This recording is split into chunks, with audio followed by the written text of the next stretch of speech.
आता आपल्या आजच्या टॉपिक मध्ये आपल्याला काय काय शिकायचं आहे तर महाराष्ट्रातील जी कृषी पद्धती आहे, कृषी प्रणाली जी आहे,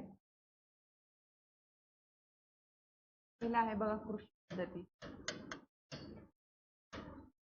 त्यामध्ये तुम्हाला रब्बी असेल, खरीप असेल आणि कोणत्या टाईपचे क्रॉप्स आपल्या इथे क्रॉप पॅटर्न काय आहे ते. त्याच्यानंतर आहे बघा आपलं पशुधन, जे आपले कॅटल्स जे आहेत, तर मग ते त्याच्यामध्ये महाराष्ट्राची रँकिंग काय, मग त्याच्यामध्ये आपण प्रोडक्शन कसं आहे, यील्ड्स कसे आहेत ते. त्याच्यानंतर अजून एक घटक आहे बघा आपला मासेमारी, मत्स्यशेती. आणि कृषीला पायाभूत पद्धतीमध्ये महत्त्वपूर्ण भूमिका बजावणारं ते म्हणजे आपलं इरिगेशन, जलसिंचन. याच्यावर आज आपण डिस्कस करणार आहोत.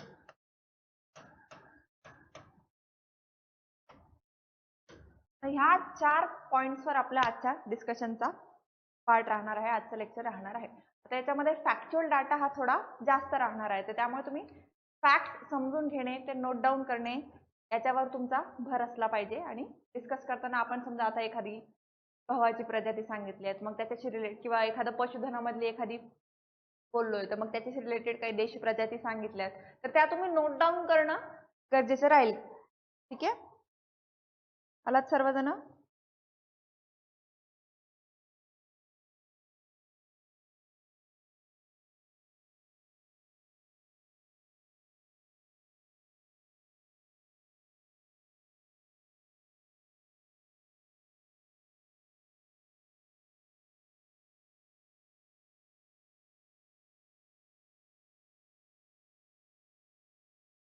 चला तर मग आपण आपल्या लेक्चरला सुरुवात करूया.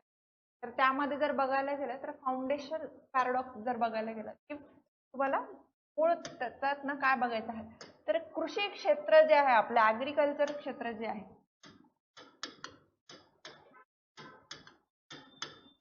तर ओव्हरऑल आपल्या भारताचा विचार जर करायला गेला तर मेजॉरिटी जर आपण बघायला गेलं तर हे कृषी क्षेत्राशी संबंधित आपल्यावर सर्वाधिक लोकसंख्या असलेली आपल्याला बघायला मिळते. आणि कृषी प्रधान जी आहे पद्धती, आज जरी आपण पूर्णतः कृषी प्रधान अर्थव्यवस्था नसलो,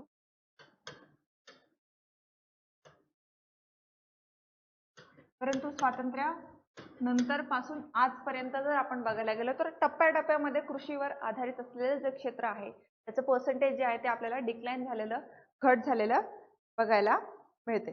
त्यामुळे ह्या कृषी प्रधान अर्थव्यवस्थेमुळे कृषी क्षेत्रावर आधारित ज्या काही गोष्टी आहेत त्याचा जो डाटा जो आहे तो आपण एकदा डिस्कस करणं गरजेचं आहे. कारण की जीडीपी मधील त्याचं कॉन्ट्रीब्युशन हे दिवसेंदिवस घटताना आपण बघतोय. कारण की पहिल्यांदा जेव्हा आपली पहिली पंचवार्षिक योजना जर बघायला गेली त्याच्यामध्ये असलेलं कृषी क्षेत्रावर, ऍग्रिकल्चरवर अवलंबून असलेली जी लोकसंख्या आहे त्याचा पर्सेंटेज आणि जीडीपी मधील कॉन्ट्रीब्युशन, त्याच्यामध्ये केलेला इन्व्हेस्टमेंट, याचा विचार करता आज स्थितीला आपल्याला ऍग्रिकल्चर मधलं जीडीपीतलं कॉन्ट्रीब्युशन जे आहे ते डिक्लाइन झालेलं बघायला मिळते. त्याचबरोबर त्याच्यावर आधारित लोकसंख्या जी आहे ती पण डिक्लाइन झालेली आहे. परंतु तुलनात्मकरित्या जर जर ग्राफ बघायला गेलं, डाटाच्या ह्याच्यातून जर बघायला गेलं ना, लोकांचं अवलंबित्व अजून पण कृषी क्षेत्राशी जवळपास 50%च्या आसपास आहे. आणि फक्त महाराष्ट्र राज्यापुरताच नाही तर पूर्ण भारतामध्ये हेच चित्र आपल्याला बघायला मिळतं, बरोबर.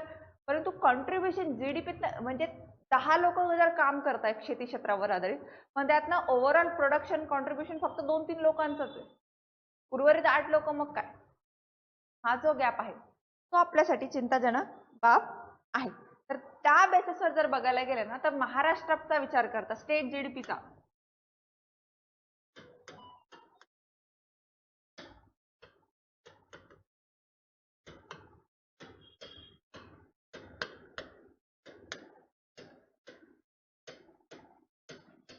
महाराष्ट्र राज्याचा विचार करता टोटल जीडीपीतलं जे कॉन्ट्रीब्युशन आहे, महाराष्ट्र राज्याची जी टोटल जीडीपी आहे त्याच्यामधनं ऍग्रिकल्चर सेक्टर मधनं टोटल कॉन्ट्रीब्युशन किती मिळत आहे, 10.9% ओनली. आणि नॅशनल कंटेक्स्ट मध्ये जर बघायला गेलं तर ते आपल्याला 18.4% मिळते. ओके. आणि त्याच्यानंतर मग क्रॉप्स, त्याला अजून जर फर्दर डिकोड जर केलं तुम्ही तर क्रॉप्स जे आहेत, पिकं जी आहेत, पिक पद्धत 10.7%, लाईफ स्टॉक जो आहे, पशुधन जे आहे ते 5% असेल, फॉरेस्ट्री वन जे आहे ते 1.5% आणि फिशिंग इंडस्ट्री जे 1.3%. असं टोटल आपल्याला ते 18.4% कॉन्ट्रीब्युशन जीडीपी मध्ये बघायला मिळते भारताच्या. आणि तेच जर महाराष्ट्राचं बघायला गेलं तर 10%. 10.9 आपण अप्रॉक्स 11 जरी पकडलं ना त्याला, तरी सुद्धा आपल्याकडे जीडीपी मध्ये ऍग्रीकल्चर सेक्टरचं जे प्रोडक्शन आहे, जे अपेक्षित होतं, कारण की लोकसंख्या त्याच कंपॅरिझन मध्ये स्टेट एम्प्लॉयमेंट डिपेंडन्सी जर बघायला गेली तर ते 52.7% आहे ना. म्हणजे जर तुम्ही 52% जर काही लोक राहत आहेत, त्याचं उत्पन्न फक्त 10%, म्हणजे उरलेले जे 42% आहेत त्याचं काय, हा एक प्रश्नचिन्ह आहे ना सर्वांसमोर. अवलंबित्व अजूनही आहे कृषी क्षेत्रावर आपल्या देशामध्ये. स्टेट एम्प्लॉयमेंट डिपेंडन्सी जर बघायला गेली, त्यातनं इकॉनॉमीची एक कन्सेप्ट आहे बघा, प्रच्छन्न बेरोजगारी नावाची, ती ते हायलाइट होताना बघायला मिळते. जे वेगवेगळे इकॉनॉमिक एक्सपर्ट्स आहेत ते सुद्धा आपल्याला तेच बोलतात, म्हणजे समजा 1 एकर शेती आहे, त्या शेतीवर 2 लोकांनी जरी काम केलं ना तरी तेवढंच उत्पन्न मिळणार, 1 टन उत्पन्न मिळते समजा एक ऍव्हरेज. पण त्या परिवारामध्ये ना 5 लोक राहतात. काम किती लोकांनी करणं गरजेचं, फक्त 2 लोकांनी, म्हणजे 1च टन उत्पन्न मिळतं त्या 1 एकर शेतीमध्ये. एक अगदी छोटंसं एक्झाम्पल नाही समजा, परंतु ते पूर्ण परिवारातील इतर 3 सदस्य बेरोजगार आहेत, त्यांना काही काम नाहीये, मग ते काय करतात, शेतीमध्येच काम. स्टेट डिपेंडन्सी जर बघायला गेली त्या एम्प्लॉयमेंट जनरेशनच्या माध्यमातून, उर्वरित 3 जे आहे फायनल गुड मध्ये, प्रोडक्शन मध्ये, जे सरप्लस काही वाढ तर करत नाहीयेत ते, पण काम मात्र ते करतात, म्हणजे एक छुपी बेरोजगारी झाली ना. त्याला काय म्हणतो आपण इकॉनॉमीमध्ये, प्रच्छन्न बेरोजगारी नावाची त्याला संकल्पना आहे. तो एक वेगळा भाग. Good evening, good evening. इकॉनॉमिक्सच्या नोट्स का तुम्हाला मिळून जातील तशा, मराठीमध्ये जर हव्या असतील तुम्हाला तर, पण मग ते तुम्ही एकदा इकॉनॉमिक्सचं जेव्हा लेक्चर वगैरे चालेल का त्यावेळी पुन्हा एकदा हायलाइट करून द्या, किंवा मग कॉल करा टीमला, एकदा रिमाइंडर द्या. तसं मी माझ्या एंडनी टीमला रिमाइंडर देऊन देईल. इकॉनॉमिक्सच्या नोट्स मराठीमध्ये असतील तर त्या प्रोव्हाइड करा विद्यार्थ्यांना म्हणून. चालेल. गुड इव्हनिंग सर्वांना. नवीन नोटिफिकेशन बघितलंच असावं आयोगाचं, तुम्ही सर्वांनी व्यवस्थित समजूनही घेतलं असावं, आणि त्यानुसार मग तुम्ही त्याला फॉर्म भरण्याची डेट वाढवून मिळाली समजा आपल्याला, पेपर जो 1 महिना पुढे जातोय, त्यामुळे रिलॅक्स होऊ नका, उलट 1 महिना एक्स्ट्रा मिळतोय, अजून चांगल्या पद्धतीने काम करा. आणि जवळपास 5,000 पदं आता आहेत, त्यामुळे चांगला अभ्यास करा आणि आपलं एक पद सिक्युअर करा. ओके, चालेल. आता जर बघायला गेलं, आता महाराष्ट्रामध्ये जर आपण मागचे लेक्चर जर तुम्ही व्यवस्थित केले असतील, त्याच्यामध्ये आपण एक गोष्ट वारंवार बोलतोय, बेसाल्टिक रॉक, जे फिजर इरप्शन झालं होतं, किती टाइम, 29 टाइम्स. त्या इरप्शन मधून आपला महाराष्ट्राचा जो प्लॅटू तयार झालेला आहे, पठार तयार झालेला आहे, बेसॉल्ट रॉकचं मेटामॉर्फिक रॉक मधून रूपांतर इग्नियस रॉक येते. इग्नियस मधनं त्याचं रूपांतर होत होत मेटामॉर्फिक पर्यंत पोहोचत आपल्याकडे काय, ब्लॅक सॉइल तयार झाले, रेगूर मृदा जी आहे तयार झालेली आहे. तर मग त्या ब्लॅक सॉइल मध्येच आपण आपलं जे काय प्रोडक्शन, ते मेजॉरिटी, अगदी फिक्स नाही, लेटराइट सॉइल सुद्धा आहे, रेड सॉइल सुद्धा आहे आपल्याकडे, अजून ते ॲल्युमिनियम सॉइल सुद्धा काही प्रमाणामध्ये आहे आपल्याकडे. मेजॉरिटी जर बघायला गेलं तर ब्लॅक सॉइल आपल्याकडे बघायला मिळते. तर त्याच्यामध्येच मग ऍग्रीकल्चरशी रिलेटेड गोष्टी बघायच्या आहेत. अजून वाढ होण्याची शक्यता तर आहे, परंतु सद्यस्थितीला आपल्याकडे 5,000 पद आहेत. ओके, तर मग तुमच्यापैकी त्या 5,000 आपलं सिलेक्शन झालंच पाहिजे अशी तयारी करा. ऍड झाली अजून तर मग एक चांगली संधी आहे, कारण की नेक्स्ट ऍड मग कधी येणार, काय येणार, पुन्हा ते ऑनलाईनचं एक आहे बघा की 27 पर्यंत, जुलै 27 पर्यंत पोस्टपोन केले कम्प्युटर बेसला नॉर्मलायझेशनचे काय, मग त्याच्यातनं मग पुन्हा त्या समस्यामध्ये पडण्यापेक्षा ह्याच वर्षीचा अटेम्प्ट ऑफलाईन आहे आपल्यासाठी, तो चांगल्या पद्धतीने प्रिपेअर करा, त्या पेपर काढा, डिसेंबरला मेन्स द्या, सिलेक्शन, जुलै 27ला ते ऑनलाईन हो अथवा ना हो, नंतर पेपर देण्याची वेळच येऊ नका. हाच लास्ट चान्स समजा, याच्यातच तुम्ही सिलेक्शन घ्या. वाढ होण्याची शक्यता तर दाट आहे, अजून ऍड ऑन होईल, मे बी नॉट, बट झाले का आणि नाही झाले. आपण पहिले 2000 साठी पण प्रिपेअरच करत होतो, आता या 5,000 पदभरतींसाठी सुद्धा आपल्याला सेम सिलेबस मध्ये काही चेंज होतोय का, नाही ना, उलट आपल्याला 1 महिना वाढून भेटतोय. त्याच्यावर भर द्या. जागा होतील नाही होतील तर प्रशासनाचा भाग आहे, ते प्रशासनाला करू द्या. त्याचं आपल्या हातात काय, अभ्यास करणे, तो आपण चालू राहू देऊ, म्हणजे जेणेकरून आपण त्या प्रशासनाचा भाग बनू भविष्यामध्ये, बरोबर की नाही. आज जे काय प्रशासन करते, आपण त्या प्रशासनाचा भाग बनण्यासाठी ते एफर्ट्स घेतोय ना. त्यामुळे तुम्ही जागा वाढ होणं नाही होणं ते राहू द्या. आता अभ्यासावर लक्ष द्या. ओके, अजून काही कोणाचा प्रश्न? म्हणजे आपण आपला टॉपिक कंटिन्यू करू.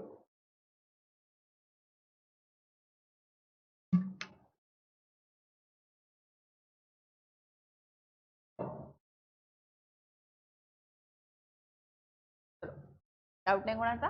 करूया सर. आता या बेसॉल्टिक रॉक मुळे काय होतं, आपल्याकडे ब्लॅक सॉइल तयार होती मेजॉरिटी.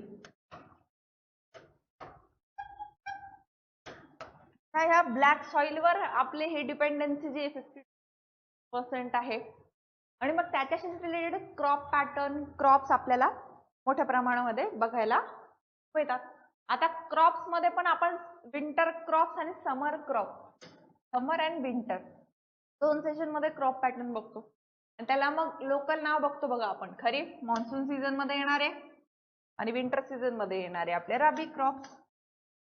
यातही बरेच विद्यार्थी कन्फ्युज असतात, रबी मधली कोणती पिकं, खरीप मधली कोणती पिकं.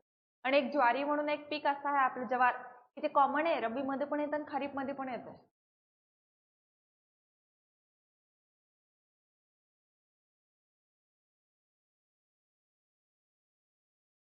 हो, आता सीबीटी एक्झाम जे पण काय असेल ते प्रशासनाचा निर्णय, तो आपल्याला मान्य करावाच लागणार ना. जे होईल नाही त्यानंतरचा भाग. आता सध्या यावर्षी OMR बेस ऑफलाईन आहे ना, तर ती काढून घ्या ना व्यवस्थित. कारण की अकाउंटेबिलिटी आपल्याकडे OMR मिळतं ना, खाली आपण काय आन्सर चूज केलं ते आपल्याकडे आपल्याला आहे ना, गव्हर्नमेंटला मग पुढे अकाउंटेबिलिटी होईल की नाही आयोगाला. त्यामुळे आताच करा, जुलैच्या काय भरोशावर राहू नका. आताच व्यवस्थित हे 5000 पैकी आपलं आपलं पटकन सिलेक्शन घ्या आणि मग पुढचे मार्ग मोकळतो. ओके, कारण की सीबीटी एक्झाम मध्ये पुन्हा मग सेंटरचे हे लागतंय काय लागतंय, प्लस नॉर्मलायझेशनचा एक मुद्दा आहे जो सर्वांचा चिंताजनक आहे. मग शिफ्ट मध्ये होणार एक समस्या. जे सध्याचे जे सिनारिओ आहेत एक्झाम्स बद्दल, ऑनलाईन स्पेशली ऑनलाईन एक्झाम बद्दल किंवा वाढते जे पेपर लीक आहेत आपले, वेगवेगळे अंगाल आहेत त्यांना, त्या दृष्टीचा विचार तुम्ही आता करू नका. आता फक्त नीट अभ्यास करा.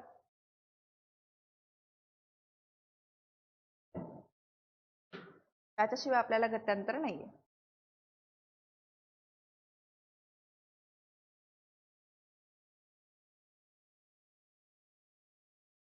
आता तुमचं फर्स्ट लेक्चर जरी असलं ना, तर एक लक्षात घ्या, मागच्या रेकॉर्डेड लेक्चर तर तुम्ही बघणारच ही आशा करते. हो, आपण पावसाळी उन्हाळी पिकांबद्दल बोलूया.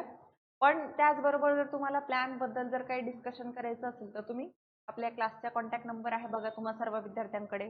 बॅच परचेस करताना तुम्ही त्याच्यावर कॉल केला असणार आहे, विचारपूस केली असणार आहे. त्यावर कॉल करा, लेक्चर झाल्यावर आपण तिथे चर्चा करूया. आता आपण लेक्चरवर काम करू. ओके, आता पावसाळी आणि उन्हाळी पिके, जसा तुमचा प्रश्न आहे बघा की खरीप काय पावसाळ्यामध्ये येणारे खरीप पिकं आहेत, बरोबर. मग त्या खरीप पिकांमध्ये काय काय येतात आपल्याला? ज्वारी येते, बाजरी येते, गहू रबीमध्ये येतात, तांदूळ येतं, कापूस येतोय, ऊस सारखा प्रोडक्ट येते, ते आपले जे मिलेट्स आहेत बघा, उडीद, मूग, भुईमूग, ते अशा मिलेट्स मधले जे डाळी आहेत, भरड धान्य ज्याला म्हणतो आपण, उडीद असेल, मूग असेल, मटकी असेल, हे आपल्याला बघायला मिळतात मान्सून मधल्या. कोणत्या? खरीप मध्ये. खरीप मध्ये बघा ज्वार, बाजरा, राईस, कॉटन, उडद, मूग, हे की क्रॉप्स आहेत. ते जेव्हा तुम्ही रब्बी मध्ये येताय त्यावेळी तुम्हाला काय मिळतं? मेजॉरिटी आपण बघतो हरभरा, गहू, ज्वार कॉमन आहे, सनफ्लावर, सूर्यफूल जे आहेत, सूर्यफूल तेल जे आहे ते आपण बघतो. त्याच्यानंतर भुईमुंगा बघतो आपण, ते तेल बिया ज्या आहेत त्या बघतो, तिळीचं प्रोडक्शन बघतो आपण, बरोबर की नाही. ते हे सगळं आपल्याला बघायला मिळते. आणि त्याच्यामध्ये बघा क्लायमेट पण मॅटर करतो बघा. मान्सून अरायवल वर आपलं खरीप पीक आहे, आता सध्या आपला खरीप सीझन चालू आहे, करेक्ट. पावसावर अवलंबून आहे आपल्या महाराष्ट्रातली मेजॉरिटी शेती, बरोबर की नाही. तसं रिट्रीट मान्सूनचं जे होईल ते पुढचं पाहिलं जाईल, ते खरीपच्या वेळी नाही रबीच्या वेळी काम येईल. आता खरीपसाठी आपल्याला नैऋत्य मोसम महत्वाचं आहे, ते आपल्यासाठी गरजेचं आहे. त्याचबरोबर जर बघायला गेलं तर रबीमध्ये जर बघायला गेलं तर मॉइश्चर आणि कूलर टेम्परेचर जर आहे की गव्हाचं उत्पादन आहे, समजा गव्हाला पाणी लागतंय, प्लस आयडियल टेम्परेचर त्याच्यासाठी 20-25 डिग्री सेल्सिअस लागतंय, हिवाळ्यातच मिळेल ना. उन्हाळ्यामध्ये कसं 20 सेल्सिअस ॲव्हरेज ठेवणार तुम्ही लॉंग टर्म? उन्हाळ्यामध्ये 40-50. ह्या वर्षी जर उन्हाळ्यात घाम काढला फोडला आपल्या सर्वांना, बरोबर की नाही. ह्या वर्षी 40-45 तर प्रत्येक जिल्ह्यात गेला आपला जवळपास. उन्हाळ्यामध्ये ते पिकं घेऊ शकत नाही. ठीक आहे. त्यानंतर जर बघा, हे जे चार्ट आहे ना, हे तुमच्यासाठी खूप महत्वाचं आहे पेपरच्या दृष्टीने. हा तुम्ही PDF तर तुम्हाला मिळेलच, समजा ह्याची ही PPT तुम्हाला मिळणार, तर त्याच्यामुळे तुम्ही तिथून स्क्रीनशॉट घेण्यापेक्षा, आता फोटो काढण्यापेक्षा हाताने नोट डाऊन करा, जेणेकरून तुमच्या मेंदूला ते सबकॉन्शियस माइंडला ते पुन्हा एकदा सवय लागेल की अच्छा हे ह्याच्यातच आहे. ओके. आता त्यातलं पहिले बघा, ज्वार नावाचं, ज्वारी जी आहे आपली, जी खरीप आणि रब्बी दोघांमध्ये येते, म्हणजे ती पावसाळ्यात पण येते आणि हिवाळ्यात पण येते. हाय टेम्परेचर मध्ये आणि मॉडरेट रेनफॉल जरी मिळालं त्याला तरी सुद्धा ते काम करू शकते. त्याच्यामध्ये मध्यम पर्जन्य आवश्यक आहे, जास्त एकदम खूप भरमसाठ पाणी, म्हणून मराठवाड्यावाल्या रिजन मध्ये, रॅनशॅडोवाल्या रिजन मध्ये, विदर्भवाल्या रिजन मध्ये पण सहज आपल्याला ज्वारी बाजरी बघायला मिळतात. हातशेती तांदूळ मराठवाड्यात लावून दाखवा बरं का आपल्या इथे. चॅलेंज एखाद्यानं घेतलंच मनावर की नाही नाही मी तर पाणी देऊनच राहील, तर मग ते प्रायोगिक तत्वावर होऊ शकते, मोठ्या लेवलवर नाही होऊ शकत. मोठ्या लेवलवर ज्वारी बाजरी आपल्याला कुठे बघायला मिळते? मराठवाडा रिजन मध्ये, विदर्भ रिजन मध्ये बघायला मिळते. आणि त्याच्यानंतर जर बघायला गेलं तर डीप सॉइल लागते त्याला, जी मॉइश्चर रिटेन करेल, आर्द्रता जी आहे का ती ओलावा टिकून ठेवेल.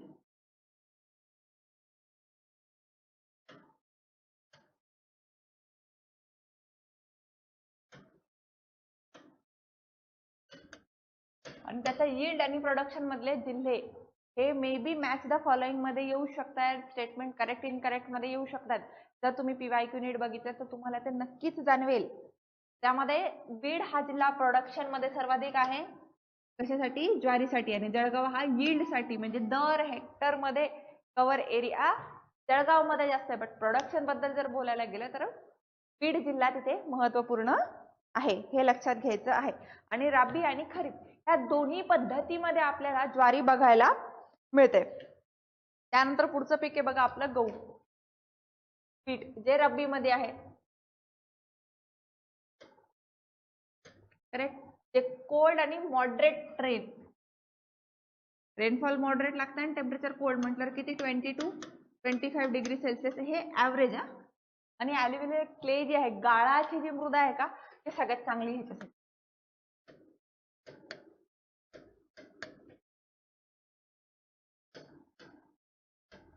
म्हणून बघतो ना गव्हाच्या उत्पादनामध्ये पंजाब, हरियाणा, उत्तर प्रदेश हे राज्य वरती आहेत. का? कारण की तिथे गंगेचं मैदान मिळतंय आणि आपल्याला गाळाची मृदा मोठ्या प्रमाणात मिळते.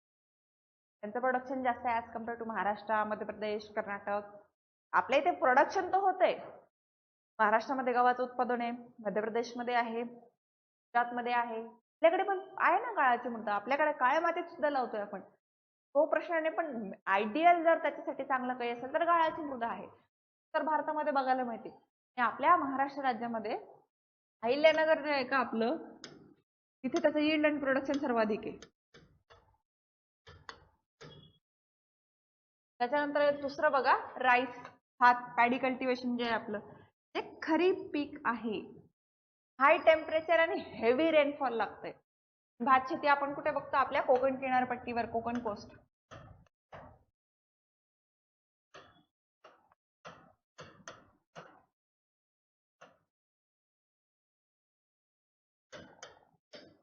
ते आपण भात शेती सर्वाधिक बघतो. का? कारण की तिथे आपल्याकडे सर्वाधिक पाऊस पडतो असं आपण म्हणतो, बरोबर की नाही? त्यामुळे आपण कोकणामध्ये भात शेती बघतो. तर त्यामध्ये जर बघायला गेलं तर त्याला माती कोणती लागेल मग? लेटेराइट सॉइल, रेड सॉइल, की ज्याला आपण जांभी मृदा म्हणतो बघा.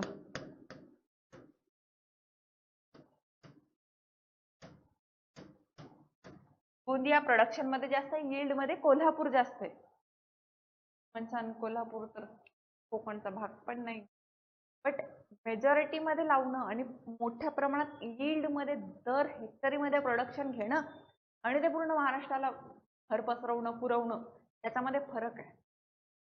इथे लक्षात घेता. आज पण आपल्या इथे मोठ्या प्रमाणात शेती जर बघायला गेली तर ही विकण्याच्या पेक्षा पोट भरणं, उदरनिर्वाहाचं साधन म्हणून सुद्धा मोठ्या प्रमाणामध्ये करण्याचं प्रमाण आहे. मोठे मेजॉरिटी लोक जर शेती बघायला गेलं, शेतीच्या वाढत्या तुकडीकरणामुळे असेल, वाढत्या सगळ्या एन्व्हायरमेंटल चॅलेंजेसमुळे जसं एकदम उत्पादन मोठ्या प्रमाणामध्ये होणारं जे आहे का ते कमी होते आणि वारंवार पेस्टिसाइड्सचे वापर जे करतो त्यातनं पण जमिनीचा पोत खराब करतोय आपण एक प्रकारे, हे इथे लक्षात घ्यायचं आहे.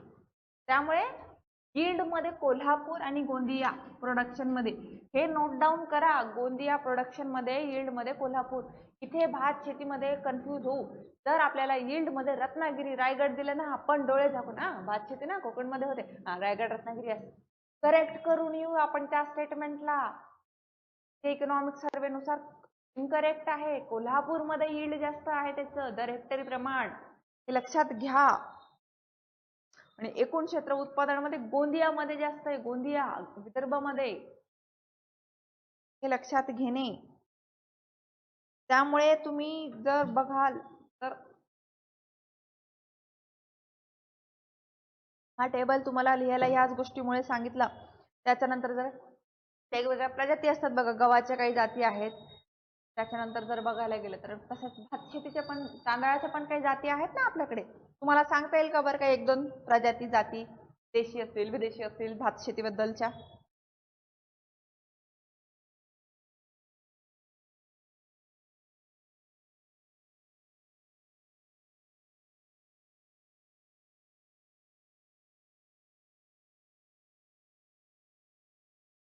भाताच्या काही प्रजाती आहेत बघा, जाती आहेत तांदळाच्या, त्याच्या म्हणणे तांदळाच्या म्हणूया आपण. मोठ्या प्रमाणात तुमच्या माझ्या आहाराचा भाग आहे, माहित असायला हवेत कोणकोणते आहेत. चला, एक तर आलं बाबा इंद्रायणी. इंद्रायणी सोबतच आहेत बघा अजून आंबे मोहर म्हणून एक आहे, त्यानंतर जया म्हणून एक आहे, पद्मा म्हणून एक आहे, कालीमुछ म्हणून पण एक आहे. बघता ना तुम्ही कधी किराणा घ्यायला, ग्रोसरी घ्यायला गेलात का घरच्यांसोबत, मला बघायला मिळतील. आपल्या पेरेंट्स नाव सांगतात बघा, एकेका प्रकारांची नावं सांगतात. इंडिया गेट बासमतीने राहत सगळ्याच ठिकाणी, बरोबर की नाही. आता एक बासमती आलं बाबा, बघा इथे आलं बघा, पाहुणा, इंद्रायणी, आंबेमोहोर, हिरामोती, चांगलंय चांगलं. कोलम एक आलाय बघा, सुपर कोलम म्हणून. त्याच्यानंतर जर बघायला गेलं तर जया, पद्मा, अशा वेगवेगळ्या प्रजाती आहेत. तसंच गव्हाच्या पण असतील ना. आता गव्हाच्या नावावर फक्त शरबती नका सांगू, गव्हाचे सांगा बरं का.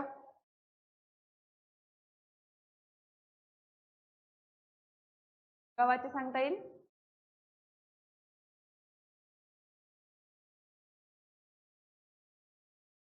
सरबत तर एकच बोलते.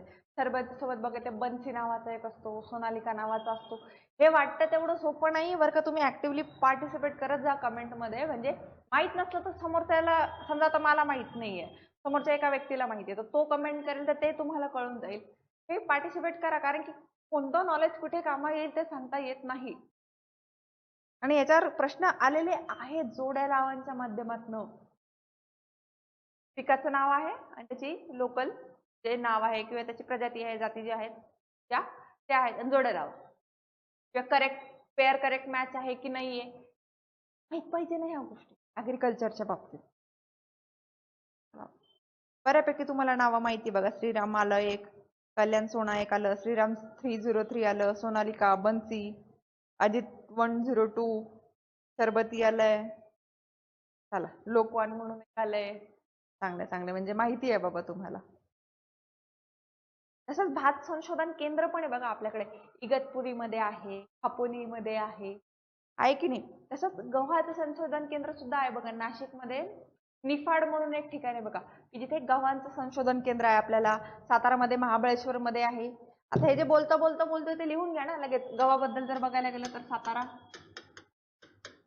महाबळेश्वर. आता हे टेबल मध्ये नाहीये पण हे बोलताना आपण बोलतोय, मग हे लिहून घ्यायचं. त्याच्याबरोबर आता कमेंट सेक्शन मध्ये जेवढ्या प्रजाती तुम्ही भाताच्या आणि गव्हाच्या दिल्यात त्याही तुमच्या नोट मध्ये नोट डाऊन करून घ्या. महाबळेश्वर आणि निफाड, नाशिक. हे काय गहू संशोधन केंद्र आहे.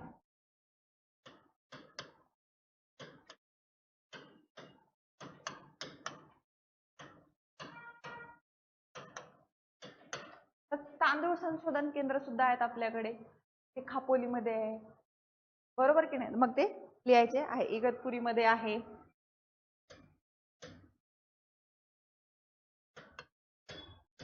खापोली कुठे आहे बरं का, आणि इगतपुरी कुठे आहे?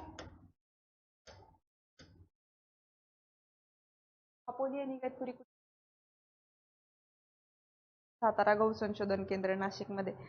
तिथं निफाड नाशिकमध्ये. खापोली खापोली कुठे आहे? कर्जत म्हणून बघा, लोणावळा आहे. लोणावळा फक्त थंड हवेचं ठिकाण आहे, पर्यटन स्थळ आहे, तेवढ्याच एका गोष्टी चिकित्सा प्रसिद्ध थोडी, भात संशोधन केंद्र सुद्धा आहे.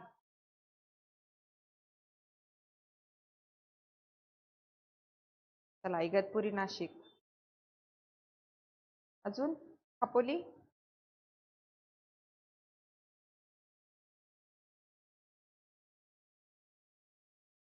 हे तर आपण महाराष्ट्राबद्दल बोलतोय बरं का, की जे इगतपुरी, खापोली, कर्जत, लोणावळा हे महाराष्ट्रातील संशोधन केंद्र आहे.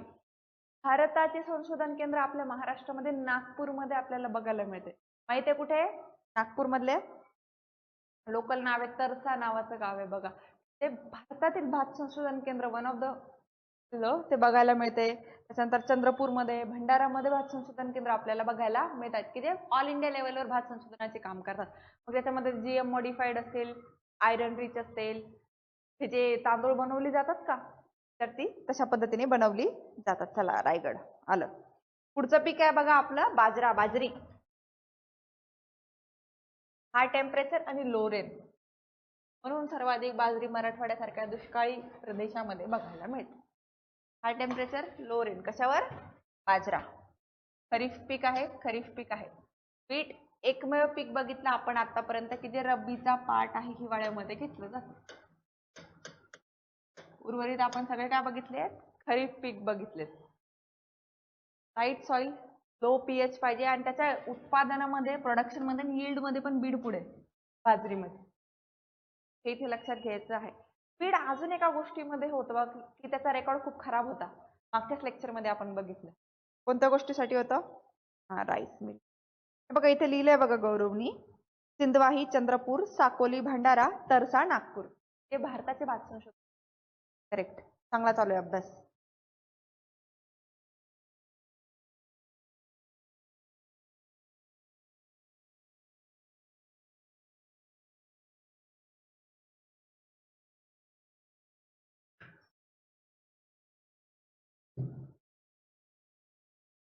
जिल्हा जो आहे मागच्याच लेक्चर मध्ये आपण डिस्कस केला, एका गोष्टीमुळे तो खूप मागे होता.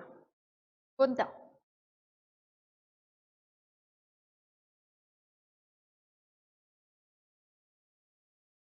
करेक्ट. सेक्स रेशो, लिंग गुणोत्तर.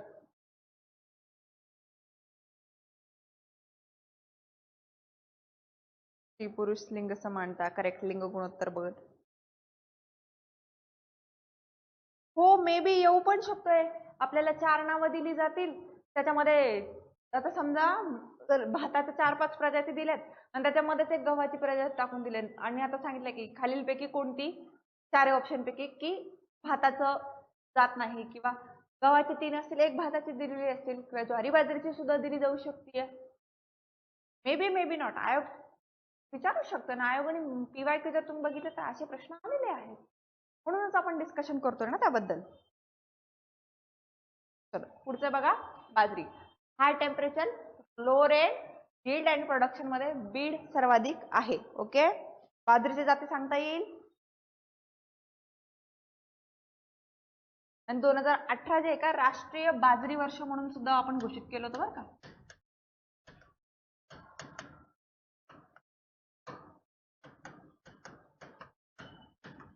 त्याचबरोबर आपण 2025 हे इंटरनॅशनल मिलेट इयर, भरडधान्य, सॉरी भरडधान्य, आंतरराष्ट्रीय भरडधान्य वर्ष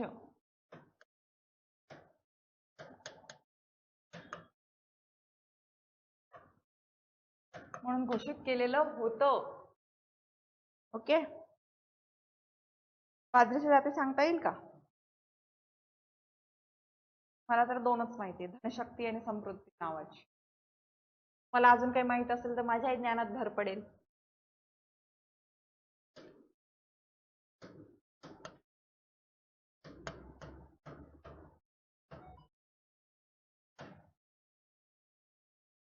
मला तेच धनशक्ती आणि समृद्धीच माहिती आहे बघ.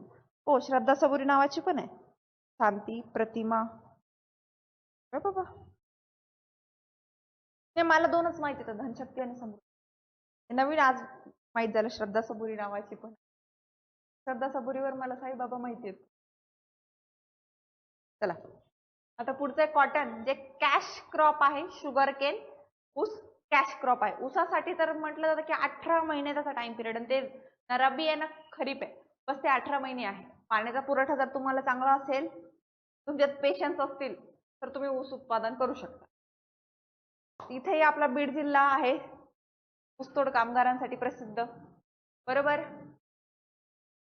परंतु 2023-24चा इकॉनॉमिक सर्वे जो आपल्या डोळ्यासमोर आहे, त्याच्यामध्ये शुगर केन मध्ये प्रोडक्शन मध्ये सोलापूर पुढे आहे, यील्ड मध्ये पुणे पुढे आहे. हे लक्षात घ्या.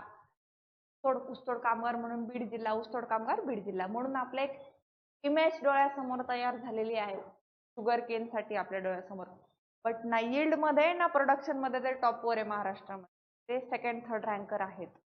ते इथे लक्षात घ्यायचं आहे. इथे गल्लत होती, जसं भात शेतीबद्दल आहे ना, यील्ड मध्ये कोल्हापूर पुढे आहे, प्रोडक्शन मध्ये गोंदिया पुढे आहे. याच टेबलवर बघतोय आपण, करेक्ट.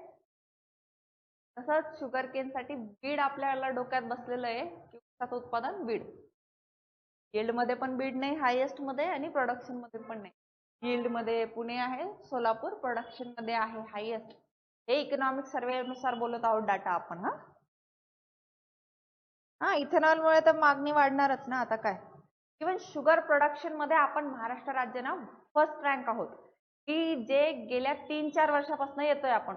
या अगोदर उत्तर प्रदेश होता, आपण सेकंड होतो, थर्ड मध्ये कर्नाटक आणि तामिळनाडू होते. बट आपण आता फर्स्ट मध्ये का झालो, कारण की 2020-22 नंतर इथेनॉल प्रोडक्शन साठी यूपी मधलं जे आहे ऊस जो वापरण्यात यायला लागला, त्यामुळे आपण आपसूक साखर उत्पादनात पुढे आलो. आपलं काय प्रोडक्शन वाढवलं नाही, प्रोडक्शन उलट आपलं घटलंय, तरी सुद्धा आपण रँक 1 वर पोहोचलोय जाऊन. का, कारण की इथेनॉल ब्लेंडिंगच्या सिच्युएशन मध्ये आपण E20च्या ह्याच्यामध्ये देऊ लागलोय आपलं शुगर केन. फक्त शुगर केन नाही देते आपण, पण अन्नधान्य पिकं सुद्धा त्याच्यामध्ये देतो आहोत. थोडी चिंताजनक आहे. कॅश क्रॉप का म्हणतात, काय नगदी पीक आहे ना, लगेच पैसा मिळतो. खाऊ थोडी शकतोय कापूस. ऊस पण किती खाऊ, तुम्ही म्हणसाल मग ऊसाला कसं कॅश क्रॉप म्हणताय. ऊस किती खाणार तुम्ही खाऊन खाऊन, एक तुकडा खाणार, 2 तुकडे खाणार, 4 तुकडे खाणार, दिवसभर पोट भरू शकताय का त्याच्यात. आर्थिक पोट तुम्ही भरू शकताय त्याच्यावर, पण अन्नधान्याचं पोट तसं जे भरू शकते, जसं गहू आहे, तांदूळ आहे, ज्वारी आहे, बाजरी आहे, भरड धान्य, ते जसं जेवण केल्यावर पोट भरल्यासारखं जाणवतं, तसं आपण ऊसाबद्दल जाणवतं का नाही, कापसाबद्दल जाणवतं का नाही. कापूस आपण कंझ्युम करू शकतोय, कपडे घालू शकताय तुम्ही. मी जे कपडे घालते कॉटन पासून बनलेले आहेत ना, म्हणून त्याला कॅश क्रॉप नगदी पिके म्हणतो, की जे लगेच इन्कम देऊ शकते. तसंच नीळ, बरोबर की नाही, हे नगदी पिकांचे प्रकार आहेत. इव्हन ते कापूस मध्ये पण ते जिनोम एडिटिंग बीटी कॉटन म्हणून एक कापूस आहे बघा, ते ब्लॅक सॉइल रेगुलर आपली बेसॉल्ट राहते, हाय टेम्परेचर आणि मॉडरेट रेन लागतीये. प्लस ते बीटी कॉटन म्हणून आहे की जे जास्त प्रोडक्शन मध्ये जिनोम एडिटिंग केलेलं आहे. तसंच जीएम मस्त हे आहे का आपलं वांगे आहे बघा, जे प्रोडक्शन की जिनोम मॉडिफाय, जे जनुकीय दृष्ट्या त्यांना मॉडिफाय केलेले पिकं जी मान्यता प्राप्त आहेत आपल्याकडे, ते कॉटन अँड वांग आहे. मस्टर्ड, मोहरी जी का, ते खूप चर्चेचा भाग चालू आहे.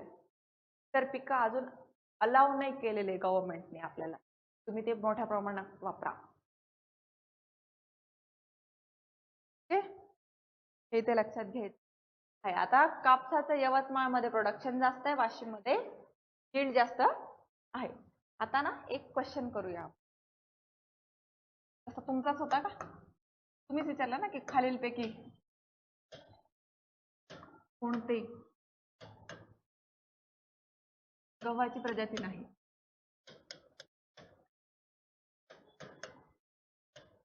सांगायचं 4 ऑप्शन पैकी कोणती नाही.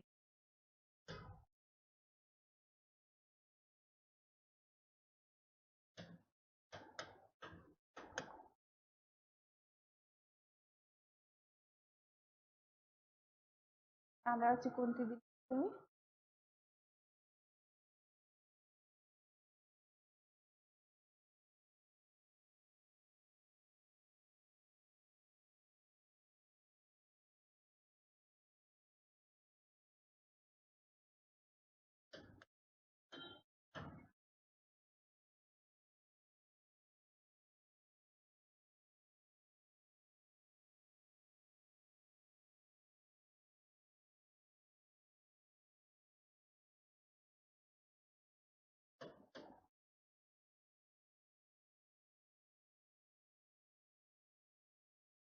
गहूच घ्या.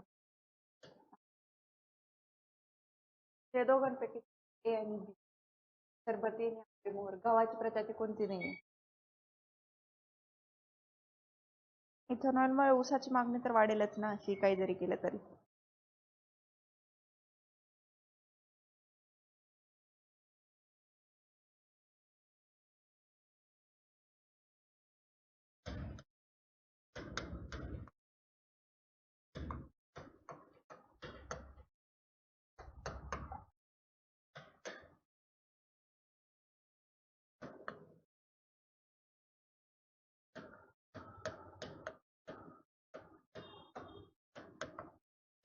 हा पहिला प्रश्न, याचं उत्तर द्या, दुसरा आपण तयार करू.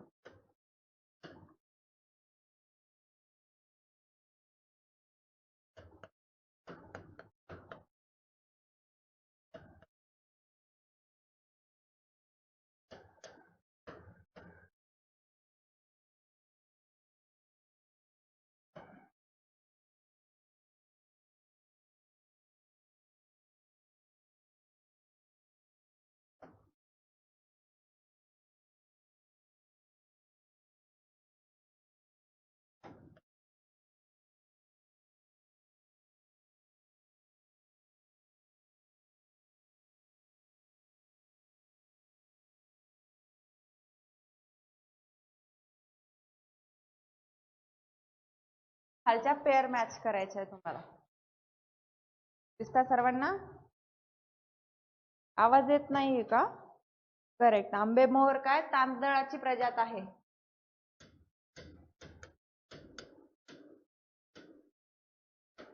उर्वरित काय आहे? गहू. Match the following. BT cotton, धनशक्ती, बन्सी ह्या काही प्रजाती आहेत आणि त्या कशाच्या आहेत? मग ग्रुप बी मध्ये ए कापूस, बी तांदूळ, सी गहू. मॅच द फॉलोइंग आहे. करा बरं का.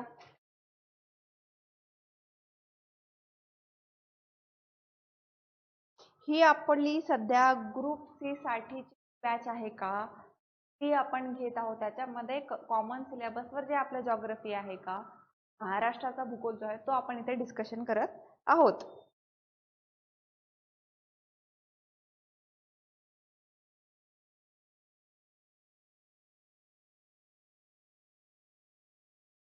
हो, एसटीआरडी पर्यंत इकॉनॉमिक्स जरी होतं पण आज आपण जॉग्रफी शिकत आहोत. आपलं शेड्यूल आहे की नाही? जुने रेकॉर्डेड बॅच बघा जर तुम्ही नवीन असाल तर.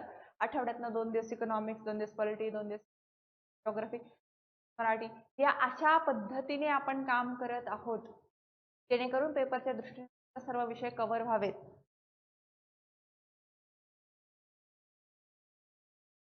CBC 1, 2, 3 correct. तुम्हाला काही ऍडच करायचं नव्हतं. समोरासमोर बीटी कॉटन, कापूस, जनशक्ती, तांदूळ, बनसे, गहू. चला आता इथे बघा, या स्लाइड बघा. तुम्हाला अहमदनगर, अहिल्यानगर जे आहे का, जे हायेस्ट आहे टोटल क्रॉप एरिया मध्ये आणि फ्रूट प्रोडक्शन जे आहे का, हॉर्टिकल्चर, हाय व्हॅल्यू हॉर्टिकल्चर जे फलोत्पादन जे आहे आपलं, आणि कॅश क्रॉप हब जे आहेत, फलोत्पादन आणि नगदी पिके.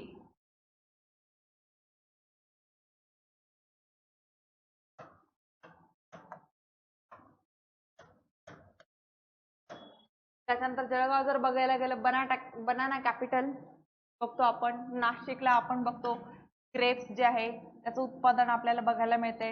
रत्नागिरी, सिंधुदुर्ग कोस्टल रिजन मध्ये मँगो, अल्फान्सो जे आहेत आपले, कुसंबा.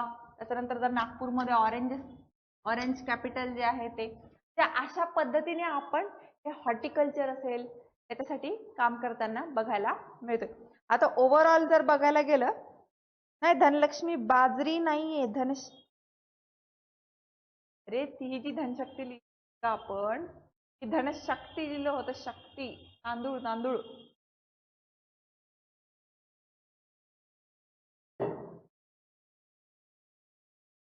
बाजरीचा प्रकार आहे धनशक्ती, हे नव्हतं माहित गड्या मला.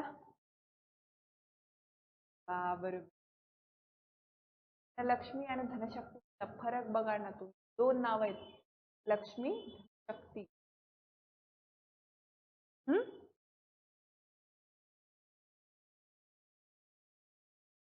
त्यानंतर जर बघायला गेलं तर ऑर्गॅनिक ट्रान्झिशन, जे सेंद्रिय शेती जी आहे,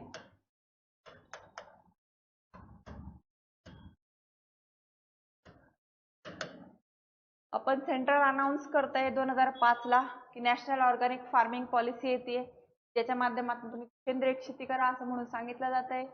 महाराष्ट्र 2013 ला अडॅप्ट करतंय आणि 2015 ला भारतामध्ये सिक्कीम हे फर्स्ट ऑर्गॅनिक स्टेट म्हणून डिक्लेअर्ड होतंय आणि 2020 ला Lakshadweep first UT union territory बनतीये, केंद्रशासित प्रदेश बनता की जे फुल्ली ऑर्गॅनिक आहे, सेंद्रिय शेतीमध्ये आहे, काम करत आहे. परंतु महाराष्ट्र सारख्या मोठ्या एरियामध्ये जिथे ऍग्रिकल्चर, जसं की आपण आपल्या जुन्या स्लाइड्स मध्ये बघितलं की टोटल एम्प्लॉयमेंट डिपेंडन्स त्याच्यावर 52.7% आहे. टोटल ऍग्रिकल्चर एरिया विचारात घेता ऑर्गॅनिक फार्मिंग आपल्या महाराष्ट्रामध्ये मोठ्या प्रमाणामध्ये सक्सेसफुल करणं एक चॅलेंज आहे. सेंद्रिय शेती करायला पण खूप अडचणी येतात, खूप चॅलेंज येतात, तो खर्चिक पडता येते. तेवढे महाग प्रोडक्ट कंझ्युम करणारे ग्रुप फार कमी आहे. एक ओव्हरऑल जर मेजॉरिटी जर बघायला गेली, आपली पर कॅपिटा इन्कम बघायला गेला, हा सगळ्या दृष्टीचा विचार करता, शेती क्षेत्राचा विचार करता, लोकांची पर्चेसिंग कॅपॅसिटी आहे त्याचा विचार करता, ऑर्गॅनिक फार्मिंग किती जरी शरीरासाठी चांगलं असलं खिशाला परवडत नाही. त्यामुळे त्याचा मोठ्या प्रमाणामध्ये प्रचार प्रसार होऊ शकत नाही आपल्या देशात. ते करण्यासाठी आपल्याला आपली पहिले पर्चेसिंग पॉवर वाढवावी लागेल आणि त्याचे प्राइस ड्रॉप करावे लागतील. तर मग ग्रांट्स द्या, अनुदान द्या, ह्या सगळ्या गोष्टी तो पूर्ण इकॉनॉमीवर बोजा त्याचा होऊ शकतो, सवय लागायला. ह्या गोष्टी आहे. हो रे राजा, मीच म्हणते बघ, मी काय म्हटले होते की समृद्धी, इंधन शक्ती या दोनच बाकी माहिती आहे मला. बाकीच्या तुम्हीच मग ते श्रद्धा सबुरी ते बोललात, मला ते माहित नव्हते. श्रद्धा सबुरी नावाची पण जात आहे, मला फक्त ह्या दोनच माहिती होत्या.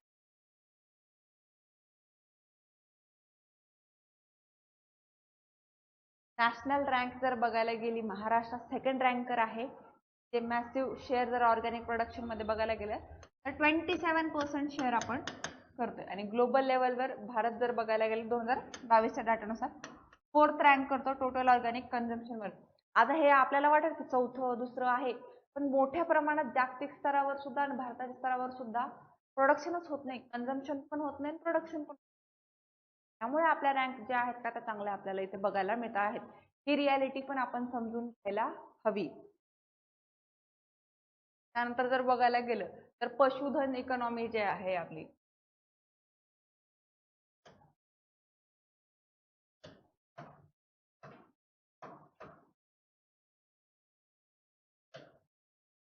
ती आपल्याला इथे लक्षात घ्यायची आहे. त्यामध्ये नॅशनल फुटप्रिंट राष्ट्रीय स्तरावर जर बघायला गेलं ना तर टोटल पशुधन जर 20ावं सेन्सस झाले की पशुधन गणना काय दर 5 वर्षांनी होते. रिसेंटली 2019ची आकडेवारी आपल्याकडे आलेली आहे. आता 24-25 ची आकडेवारी जी आहे का ती लवकर पब्लिश होणार, तर मग ती आपल्याला बघायला मिळणार. तर त्या अनुसार जर बघायला गेलं तर ग्लोबली लेवलवर बफेलोज असेल, कॅटल्स असतील, तर त्याच्यामध्ये आपण फर्स्ट अँड सेकंड रँक आहोत. म्हणजे शेळी पालन असेल, गुरेढोरे पालन असेल, पालन जे करतो त्याच्यामध्ये फर्स्ट अँड सेकंड रँकवर आपण ग्लोबली आहोत. टोटल 53.57 करोड आपल्याकडे नॅशनल लेवलवर आहेत. आणि त्याच्यानंतर स्टेट फुटप्रिंट जर बघायला गेलं तर 3.31 करोड पर्यंत आपल्याला पशुधन बघायला मिळते. आणि त्याच्यानंतर स्टेट रँकिंग जर वेटेज जर बघायला गेलं तर 7th नॅशनली जर बघायला गेलं, म्हणजे हे महाराष्ट्र राज्यापुरता की भारताचा विचार करता आपण 7व्या स्थानावर आहोत पशुधनाच्या बाबतीमध्ये. पोएट्री आणि कॅटल्स जे आहेत आपले कुक्कुट पालन आणि जे आपलं गुरंढोरं पालतो त्याच्यावर आपण 5व्या नंबरवर आहोत. आणि त्याच्यानंतर 6 गोट, बकरी, शेळी पालन जे होतंय ते, आणि बफेलोज आणि शिप जे आहेत, मेंढी पालन आणि म्हशींचं पालन जे करतोय त्याच्यामध्ये आपण 7th पोझिशनवर आहोत. म्हटल्यावर आपण टॉप 10 मध्ये आहोत. 5th, 6th, 7th लेवलवरच आपण काम करत आहोत. हायेस्ट मध्ये पंजाब, हरियाणा आपल्याला बघायला मिळतात. कॅटल्सच्या बाबतीत गुजरातची रँकिंग आपल्यापेक्षा चांगली आहे. मध्य प्रदेशची रँकिंग असेल, उत्तर प्रदेशची रँकिंग, त्या राज्यांची रँकिंग आपल्यापेक्षा थोडी बेटर आहे. त्यानंतर बघा टोटल जे 3.31 करोड जे आहेत आपले कॅटल्स, तर त्याला जर फर्दर डिवाइड केलं आपण, तर त्याच्यामध्ये सर्वाधिक वाटा जर आपल्याला बघायला मिळाला ना, तर काऊज आणि बुल्स कॅटल्स जे आहेत, गुरेढोरे जे आहेत का ती आहेत, ती 42.12% आहे. त्याच्यामध्ये गाय आणि बैल यांचा समावेश बघतो आपण.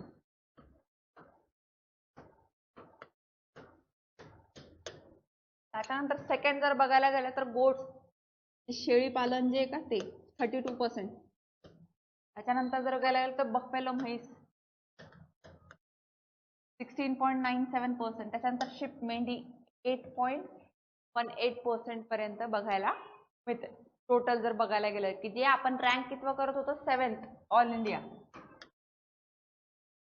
3.31 करोडला, त्याला जर फर्दर डिवाइड केलं तर अशा पद्धतीने तुम्हाला तर बघायचं आहे.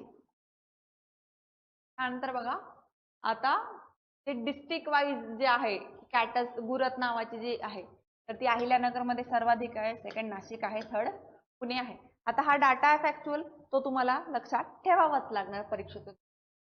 बफेलो जर बद्दल बोलायला गेलं तर कोल्हापूरमध्ये जास्त आहे, सोलापूरमध्ये जास्त आहे आणि सांगली टॉप 3 कोल्हापूर, सोलापूर, सांगली या रिजनमध्ये आपल्याला बघायला मिळते. गोट्स शेळीबद्दल जर बोलायला गेलं तर पुन्हा अहिल्यानगर, सोलापूर आणि नाशिक बघायला मिळते. शिप बद्दल जर बघायला गेलं तर धुळे, पुणे आणि अहिल्यानगर पुन्हा आपल्याला बघायला मिळते. इथे एक नाव कॉमन आहे बघा, जे वारंवार रिपीट होते ते म्हणजे अहिल्यानगर. त्या मोठ्या प्रमाणामध्ये पशुधन आपल्याला बघायला मिळते. महाराष्ट्र राज्यामध्ये सर्वाधिक चांगलं पशुधन अहिल्यानगरमध्ये आपण बघू शकतो. त्यानंतर जर बघायला गेलं तर काही हजबेंड्री इनोव्हेटिव्ह जे पॉलिसीज जे फ्रेमवर्क जे ॲनिमल हजबेंड्रीवर पशुधनाबद्दलच्या त्या इथे आपल्याला बघायच्या आहेत.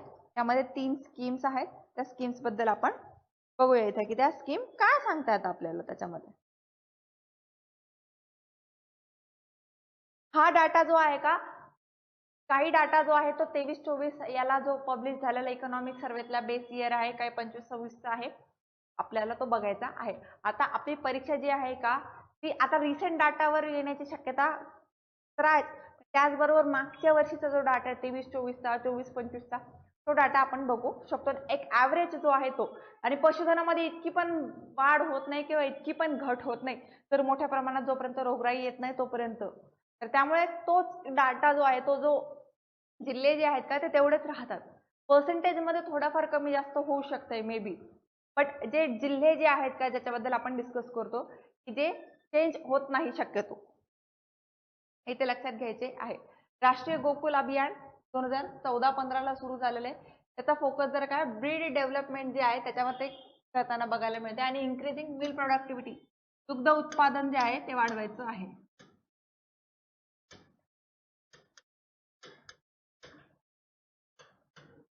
आणि ब्रीड डेव्हलपमेंटवर काम करायचं आहे. त्याच्यानंतर जर बघायला गेलं तर त्याच्यामध्ये जे फार्मर्सची जी इन्कम आहे का ती त्याच्यातनं मग अजून एक वाढू शकते. त्याच्यानंतर बघा राष्ट्रीय पशुधन योजना ही आपल्याला 14-15ला आणि रिस्ट्रक्चर 21-22ला झालेली आहे. याचं टार्गेट काय की विकर सेक्शन जे आहे इकॉनॉमिकली, मग ते पिग असेल, पोल्ट्री असेल, शिप असेल, गोट आहे, ते रिस्ट्रक्चर्ड करायचंय सबमिशन मध्ये की ज्याच्यामध्ये फीड असेल, फॉडर असेल, डेव्हलपमेंट असेल, इनोव्हेटिव्ह आयडियाज जे आहे का इनोव्हेशन त्याच्यामध्ये करायचं आहे.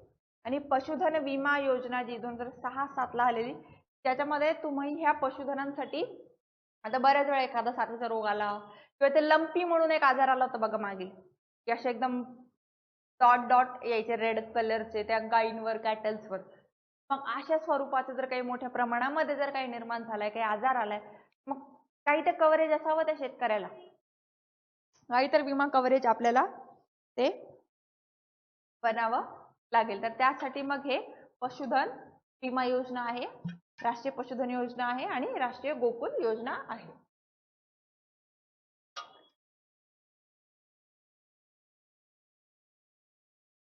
एक्वाटिक इकॉनॉमी जी आहे आपली,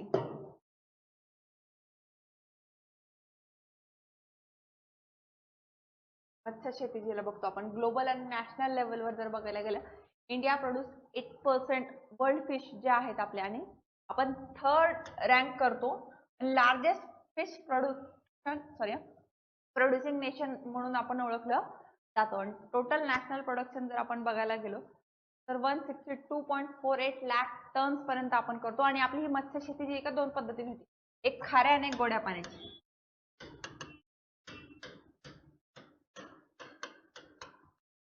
आणि महाराष्ट्र मला आपल्याला 720 किलोमीटरचा समुद्र किनारा लाभलेला आहे. तर त्यामुळे आपल्याकडे खाऱ्या आणि गोड्या दोन्ही पाण्याची मत्स्य शेती केली जाते. खाऱ्या पाण्याची शेती आपल्याला मत्स्य शेती जी आहे ती आपल्याला कोस्टल रिजन मध्ये बघायला मिळते. परंतु शेततळे नावाची संकल्पना आहे बघा, शेततळ्यांच्या माध्यमातून गोड्या पाण्याची मासेमारी जी आहे का, मत्स्य शेती जी आहे का, ती मोठ्या प्रमाणामध्ये आपल्या महाराष्ट्र राज्यामध्ये केली जाते. हे आपण इथे लक्षात घ्यायचं आहे.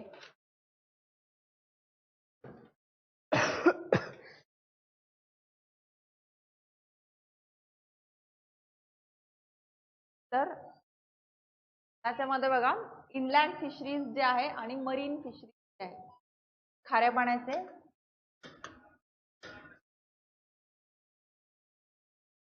खारे पाणी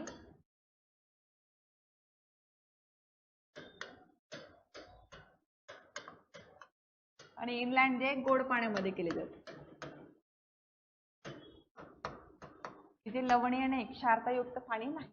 त्याचा टोटल जर बघायला गेला तर 121.21 लाख टन पर्यंत गोड्या पाण्याची शेती होती.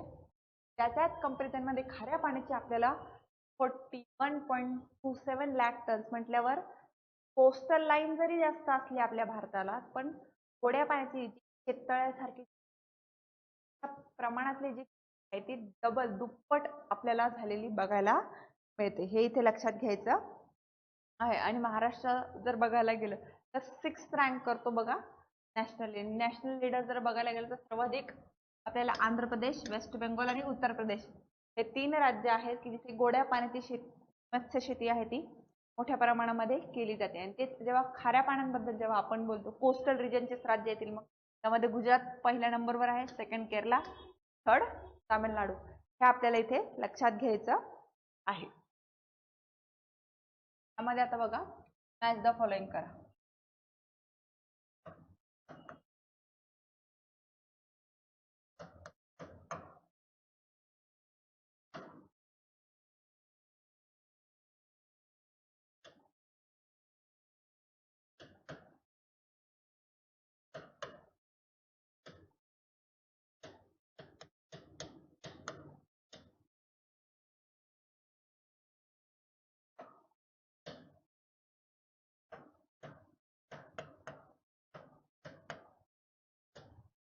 त्याला जर सिक्वेन्स नुसार जर बघायला गेला तर मेन सिक्वेन्स काय राहील बरं का त्याचा,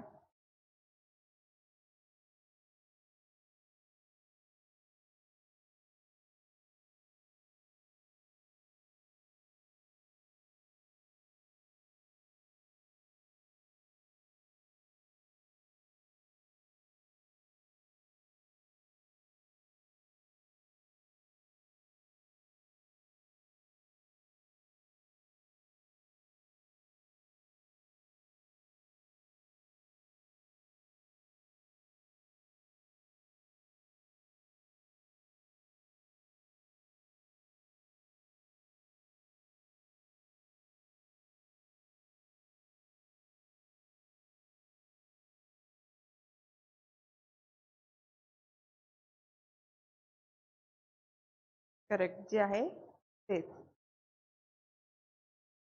हो, गुजरातला क्वेश्चन मार्क करू नका. गुजरातमध्ये मोठ्या प्रमाणामध्ये मत जाते.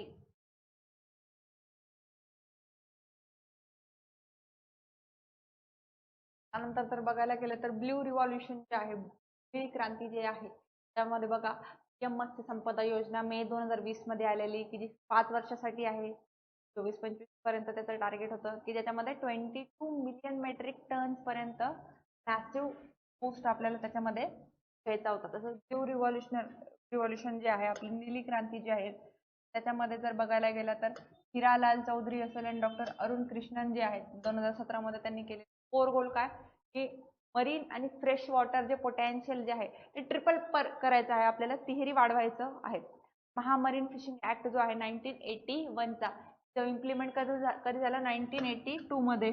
त्याच्या माध्यमातून मग मत्स्य शेती जी आहे ती रेग्युलेट केली जात होती.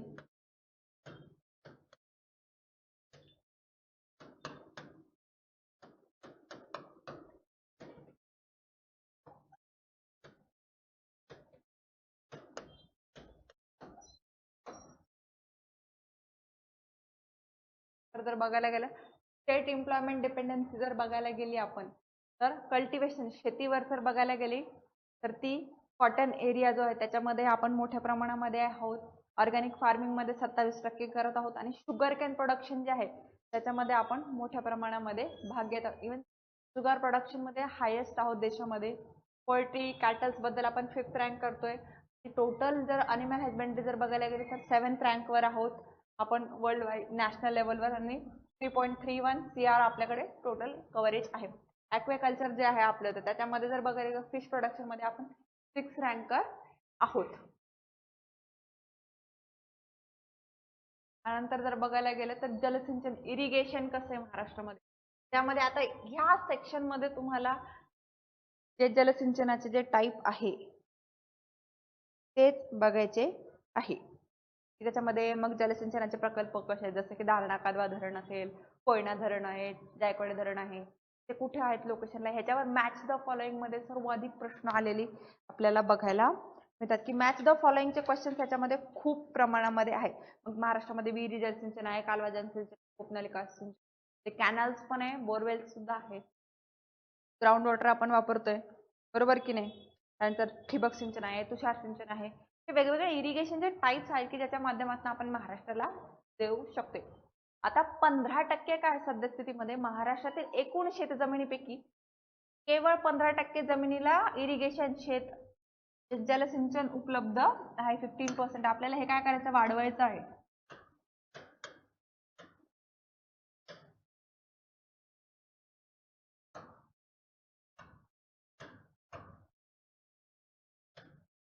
आणि पर्जन्य आणि आवर्षण क्षेत्र जर बघायला गेलं तर मोठ्या प्रमाणामध्ये पाऊस आपल्याला ह्या रिजन मध्ये बघायला मिळतो. सह्याद्रीमुळे अडवलं जात आहे. इकडे काय होतंय, रेन शॅडो एरिया, पर्जन्य छाया प्रदेश.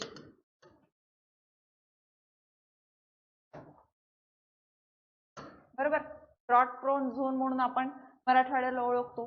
आणि रिट्रीट मान्सून पण मिळते, त्यामुळे म्हणजे परतीचा पाऊस पण मिळतोय, नैऋत्य मोसमी पण मिळतो आणि ईशान्य मोसमी पण मिळतो. म्हणून विदर्भाचा पण इकडचा रिजन बरं का, वेस्टवाला नाही, ईस्टवाला रिजन, तिथे मोठ्या प्रमाणात पाऊस पडतो. म्हणून इथे आपल्याला इरिगेशनवर जास्त काम, इरिगेशनवर काम कुठे करायचं जास्त, ह्या रिजन मध्ये. महाराष्ट्राचा हा भाग पुणे, सांगली, सातारा, कोल्हापूर, सोलापूर, त्यानंतर जर बघायला गेलं तर धाराशिव, मराठवाडा पूर्णच काम करायचं आहे. आणि नाशिक विभागामध्ये आपल्याला इरिगेशनवर काम करणं गरजेचं आहे, कारण की इथे मोठ्या प्रमाणात काळी मृदा आहे, ब्लॅक सॉइल आहे, वॉटर होल्डिंग कॅपॅसिटी चांगली आहे, म्हणून आपल्याकडे शेती होती. ती जर नसती तर आपलं अवघडच झालं असतं. त्यामुळे इरिगेशन खूप गरजेचं आहे आणि वॉटर मॅनेजमेंट याच्यातनं आपल्याला करायचं आहे. उपसा जर बघायला गेलं तर सर्वाधिक जळगाव मध्ये होतं 80%. जर बघायला गेलो कालवे कॅनल्सच्या माध्यमातून जर बघायला गेलो, हा डाटा, ही जी वेब चार्ट आहे का, हे काय सांगते, सर्वात जास्त काय वेल्स आहेत आपल्याकडे, विहिरी आहेत. 55% सिंचन काय विहिरींवर आधारित आहे. सर्वाधिक कुठे, अहिल्यानगर, नाशिक, पुणे, इथे विहिरी आहेत. सेकंड आपण काय करतोय की कालवे कॅनल्स जे पश्चिम महाराष्ट्रामध्ये याचं प्रमाण जास्त आहे आपल्याला बघायला मिळते. नंतर आपल्याकडे काय की लेक्स, तलाव जे आहेत त्यामध्ये भंडारा, गोंदिया, चंद्रपूर, गडचिरोली या जिल्ह्यांचा समावेश आहे. आणि त्याच्यानंतर उपसा सिंचन जे आपण बोरवेलच्या माध्यमातून जे घेतोय पाणी, जल जे घेतोय, जळगाव मध्ये सर्वाधिक आहे की जे 8% आहे. आता पर्सेंटेज वाईज जर बघायला गेलं तर बोरवेल्स आपल्याकडे किती 58% बघायला मिळते, पण तेच विहिरी काय 55% आहे. त्याच कंपॅरिझन मध्ये कॅनल आपल्याकडे 22% आहे आणि 14.5% आपल्याकडे लेक, तलाव आहेत की त्याच्यातनं आपण इरिगेशन जलसिंचन आपल्या महाराष्ट्र राज्यात जलसिंचनाची गरज त्याच्या माध्यमातून भागवली जाते. आता हा ना डाटा आहे बरं का, आता त्याच्यामध्ये एक जण म्हणताय मराठीमध्ये, एक जण म्हणताय इंग्लिशमध्ये. आता तुम्ही इंग्लिशमध्ये घेतलं काय आणि मराठीमध्ये घेतलं काय, डाटा तर बदलणार नाहीये. डाटा तर त्याचं नाव तर तेच असणार आहे ना. कॅनल्स, वेस्टर्न महाराष्ट्र, कॅनल्स पण लिहिले, कालवे पण लिहिलेले, पर्सेंटेज पण दिलेले आहे. टेक, तलाव सर्वाधिक भंडारा, गोंदिया, चंद्रपूर, गडचिरोली. इंग्लिशमध्ये पण त्याला हेच म्हणणार आहे, मराठीमध्ये पण हेच म्हणणार आहे. टाटा फंक्शनच्या याच्यावर जोड्यालावावर वारंवार प्रश्न आलेले आहेत. चुकून प्रीला मेन्सला कुठेतरी काम येईल, त्याच्यावर लक्ष द्या. त्यानंतर बघा विहिरी जलसिंचनची 55% सर्वाधिक.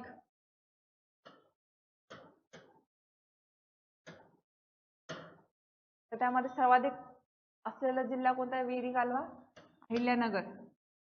सर्वाधिक असणारा विभाग कोणता आहे? तर नाशिक विभाग आहे, की जिथे मोठ्या प्रमाणामध्ये विहिरी आपल्याला बघायला मिळतात. डेन्सिटी जर बघायला गेले, डेन्सिटी वाईज जर बघायला गेलं तर सांगली आणि कोल्हापूर जिल्ह्यांमध्ये सर्वाधिक विहिरी आपल्याला बघायला मिळतात. म्हणजे पर स्क्वेअर किलोमीटरवर, म्हणजे टोटल जिल्ह्याचा एरिया आणि त्याच्यामध्ये किती विहिरी आहेत डिवाइड करायचं. साध्या सरळ जशी आपण लोकसंख्येची घनता काढतो, टोटल एरिया प्लस पॉप्युलेशन किती आपली लोकसंख्येची घनता, त्या पद्धतीने विहिरींची सुद्धा गणता आहे, की सर्वाधिक विहिरी कुठल्या ह्याच्यात आढळले जातात. तर सांगली आणि सोलापूर जिल्ह्यामध्ये त्याची डेन्सिटी आहे. सर्वात कमी कुठे? कोकण आणि नागपूर विभागात. नागपूरमध्ये दुहेरी पाऊस मिळतोय, रिट्रीट मान्सून पण मिळतोय, नैऋत्य मोसमी पारा पण मिळतोय. कोकणामध्ये ऑलरेडी पाऊस भरपूर पडतोय, तिथे इरिगेशनसाठी एफर्ट्स देऊन काय काम? ऑलरेडी पाणी आहे, तिथे अजून पाणी करणार का जाऊन? त्यामुळे कोकण कोस्ट रिजन मध्ये आपल्याला इरिगेशन मिळत नाही सिस्टीम जास्त. धोका भूगर्भातील पाण्याचा प्रचंड उपसा होत असल्याने नष्ट होऊ शकत आहे. लिमिट आहे ना पाण्याला पण. आपण एक रेन वॉटर हार्वेस्टिंग इतकं करत नाहीये. नॅचरली जे होतं ते त्याचं डांबरीकरण, सिमेंटचे रस्ते बांधून आपण नॅचरली पण होऊ देत नाहीये. प्लस आपण पण उपसा करतोय विहिरींच्या माध्यमातून, बोरवेलच्या माध्यमातून. त्यामुळे ग्राउंड वॉटर जे आहे, भूजल पातळी जिथे दिवस आपली डेली बघायला मिळते. बऱ्याच जणांचं बोरवेलचं पाणी बघा उन्हाळ्यामध्ये येत नाही. बोर आटली असे शब्द वापरतो आपण, विहिरी आटल्यात असे शब्द वापरतो आपण, कोरड्या खाट पडल्या, कोरड्या ठाक पडल्यापासून, बरोबर की नाही? कारण काय? कारण की ते ग्राउंड वॉटर आहे, जल आहे, ते मेंटेन करावं लागतं. त्याची पातळी असते, त्यामध्ये पाणी गेलं पाहिजे, मुरलं पाहिजे, तेव्हाच ते पाणी आपल्याला नंतर मिळेल. नाहीतर ते विहिरी अजून खोल जातच राहतात. जे 55% आहे ते अजून कमी होईल. अर्धा क्षेत्र जर ते एकच सिंचनवर अवलंबून आहोत, त्याची काळजी घेणं ही आपली गरज आहे.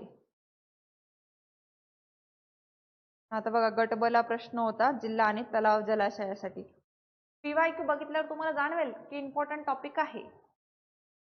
तलाव सिंचन जे आहे ते किती पर्सेंट होतं आपलं? मागच्या स्लाइड मध्ये बघितलं आपण, किती? 14.5%. जे थर्ड होतं.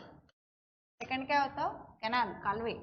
भौगोलिक विस्तार राज्यातील पूर्व विदर्भात तलाव सिंचन मोठ्या प्रमाणात आहे. तर की आपण बघितलं होतं गोंदिया, गडचिरोली, भंडारा या एरियामध्ये जास्त. बघा हीच साईड मागचीच लगी, चंद्रपूर, गोंदिया, गडचिरोली, भंडारा. त्यानंतर जर बघायला गेलं तर 80% सिंचन हे तलावातनं होतं विदर्भावाल्या रिजन मध्ये. उपाधी गोंदिया तलावांचा जिल्हा आणि ठाणे तलावांचं शहर. आता रिसेंटला जी ग्रुप बी ची प्री झाली होती का, सेम स्टेटमेंट होतं, तलावांचं शहर ठाणे त्याचं उत्तर. 5 वर्षाच्या आत्ताच्या ज्या रिसेंट ग्रुप प्री झाली त्याच्यामध्ये त्याच्यावर क्वेश्चन आलं तर तिला जर तलावांचं शहर विचारलं, गोंदिया तलावांचा जिल्हा विचारतील समजा तिच्या प्रीला, मे बी प्रिपेअर राहा अभ्यासासाठी. ओके. नंतर बघा कालवे कॅनल 22% आहे आणि सेकंड आहे. नंतर अनुकूल परिस्थिती, सह्याद्रीचा पूर्व उतार, पूर्व वाहिन्या, नद्या, या सगळ्यांमुळे काय कालवे असे जे पाणी, कालवे काय ए जागेपासून बी जागेपर्यंत पाणी नेणे एका कॅनलच्या माध्यमातून, एका नळीच्या माध्यमातून, नाल्याच्या माध्यमातून. आता ते आपली छोटीशी नळीत राहते ते मोठ्या प्रमाणामध्ये असतात त्या एरिया वाईज. ते ए पॉइंट पासून बी पॉइंट पर्यंत तुम्ही पाणी पोहोचवलं. जसं की आता राजस्थानमध्ये बघा इंदिरा गांधी कालवा आहे, कॅनल आहे. हरिके बैराज म्हणून व्यास नदीचं पाणी जे राजस्थान, पश्चिम राजस्थान पर्यंत पोहोचवलं जातंय, बरोबर की नाही? हे कॅनलचं काम असतं. ऐतिहासिक कालवे जर काही असतील आपल्या महाराष्ट्रातले तर कृष्णा आहे बघा, नदीवरचा कालवा, तो आपल्या 1870च्या पिरियड मध्ये बनलेला आहे. 1875ला खडकवासला पुण्यामधला आहे. नीरा डावा बँक जो आहे तो 1885 ला बनलेला आहे. गिरणा कालवा 1910 ला बनलेला आहे. त्यानंतर बघा तुषार सिंचन जे आहे आपलं सर्वाधिक वापर त्याचा जळगाव, अमरावती, बुलढाणा या जिल्ह्यांमध्ये होतो. फायदे पाण्याची 30 ते 35% बचत करताना उत्पादन सुद्धा 10 ते 15% वाढ करते. तर बघा ठिबक सिंचन जे मोठ्या प्रमाणात वापरलं जाते. तुषार आणि सिंचन मध्ये जर बघायला गेलं ना तर मेजॉरिटी लोक ठिबक सिंचनला महत्त्व देतात, म्हणजे त्याला ठिबक करण्याचं प्रमाण जास्त आहे आपल्याकडे. त्यामध्ये इस्रायली तंत्रज्ञान जे शोधक जे ब्लास म्हणून त्यांनी 1980 मध्ये त्याचा शोध लावलेला. नाशिकमध्ये सर्वात प्रथम वापर. त्यामुळे 30 ते 60% पाण्याची बचत होते. तर मध्ये काय 30 ते 35%, ते 30 ते 60% पाणी वाचतंय. अगदी थेंबे थेंबे फक्त मुळालाच पाणी मिळतंय ना. हे तुषार सिंचन मध्ये फवारा मारतोय आपण, पूर्ण चौफेर पाणी पडतंय. ठिबक मध्ये डायरेक्ट पिकापर्यंत पाणी पोहोचते. त्यामुळे 50 म्हणजे 40% उत्पादनात वाढ होती. तर मध्ये ती 10 ते 15%नीच वाढ होते. विशेषतः फळबागांमध्ये त्याचा मोठ्या प्रमाणामध्ये वापर झालेला आहे ठिबक सिंचनचा. त्याचा सर्वाधिक वापर नाशिक, अहिल्यानगर, छत्रपती संभाजीनगर ह्या जिल्ह्यांमध्ये आपल्याला बघायला मिळतोय ठिबक सिंचनाबद्दल. तर जर बघायला गेलं तर महाराष्ट्रातील महाकाय धरणे सर्वाधिक क्षमतेचे टॉप प्रकल्प सगळ्यात पहिला जायकवाडी गोदावरीवर आहे छत्रपती संभाजीनगर मध्ये 1909 MCM जे आहे त्याची क्षमता आहे. सेकंड आहे कोयना सातारामध्ये, आणि कोयना जुना आहे जायकवाडीपेक्षा. जुना आणि सगळ्यात मोठा असलेला जुना प्रकल्प जर विचारला तर कोयना आहे.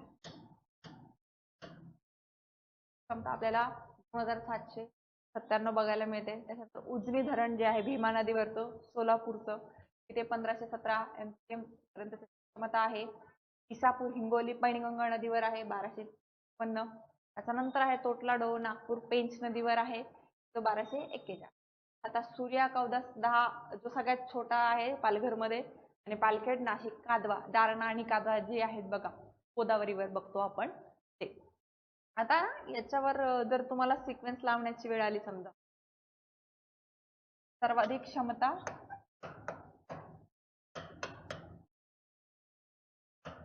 उतरता क्रम.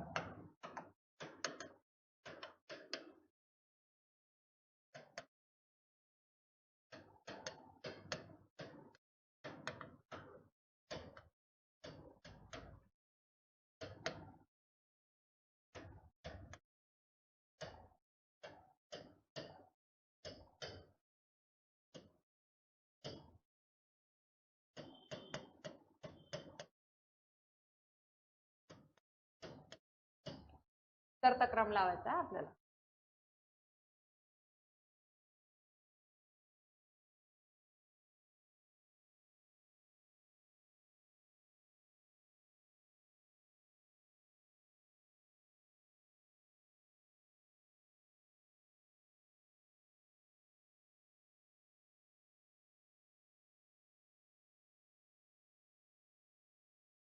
तर सगळ्यात पहिल्या काय येईल जायकवाडी,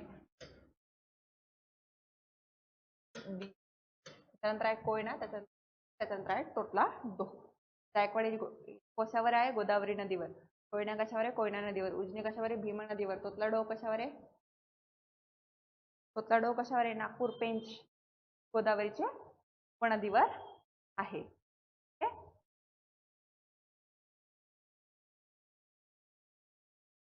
उलटी होती बघतस.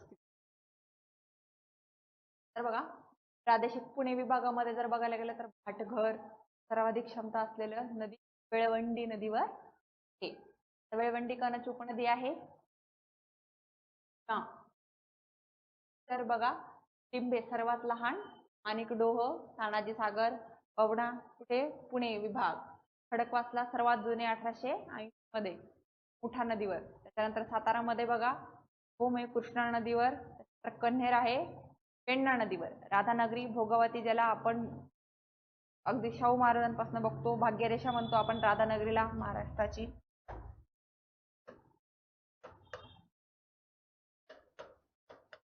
कोल्हापूरमध्ये तिलारी म्हणून आहे, त्याची क्षमता 113 असलेली आपल्याला बघायला येतं. म्हटलं पुण्यामध्ये आहे, सातारामध्ये आणि कोल्हापूरमध्ये.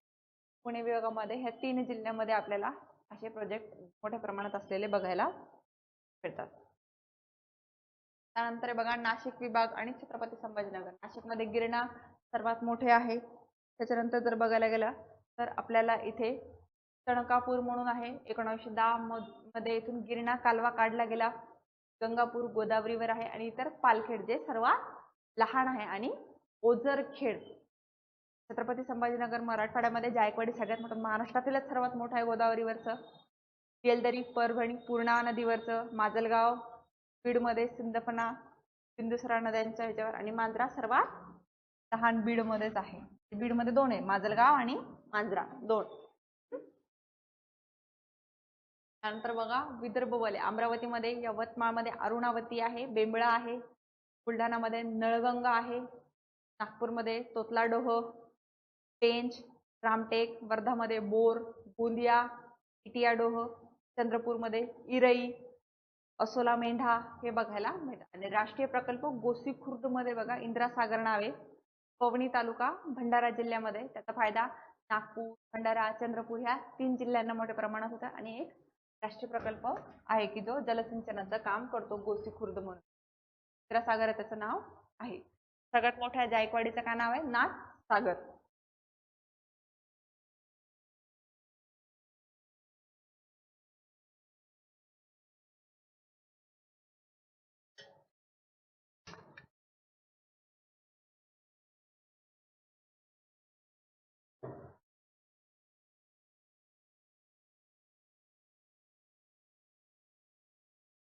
विदर्भमध्ये चंद्रपूरमध्ये फुडझरी, असोला मेंढा, ताडोबा. भंडारामध्ये बांदलकसा, चौरखमारा, नवेगाव. नागपूरमध्ये रामसागर आणि तोतलाडो. पश्चिम महाराष्ट्र आणि कोकणमध्ये बघा पुण्यामध्ये आंध्रलेक, विक्टोरिया, भाटगर, पाणशेत, खडकवासला, मुळशी. तसंच ठाण्यामध्ये ताणसा, भातसा. मुंबईमध्ये तुळशी, खार, पवई. रायगडमध्ये कलाते, रत्नागिरीमध्ये फणसवाडी, नातवाडी. सिंधुदुर्गमध्ये धमापूर, बुलढाणामध्ये लोणार, नळगंगा, नांदेडमध्ये बारुळ, वाशिममध्ये मंगरी, हिंगोलीमध्ये सावळी. असे जे काही महत्वाचे जलाशय जे आहे का ते आपण इथे बघू शकतो की ज्याच्यावर आता तसे तर भरपूर आहेत, पण हे लिहिण्याची कामं PYQ वर यांच्यावर जर बघितले तर वारंवार प्रश्न आलेले आहेत. आपल्याला यांच्या लोकेशन माहित असणं गरजेच्या आहेत.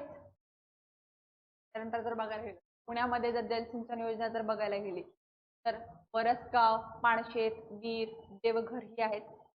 सातारामध्ये कोयना आहे ज्याला शिवाजी सागर म्हटलं जातं. कोल्हापूरमध्ये तुळशी, सुगंगा, कसारी, कुंभी, वारणा हे बघायला मिळतात.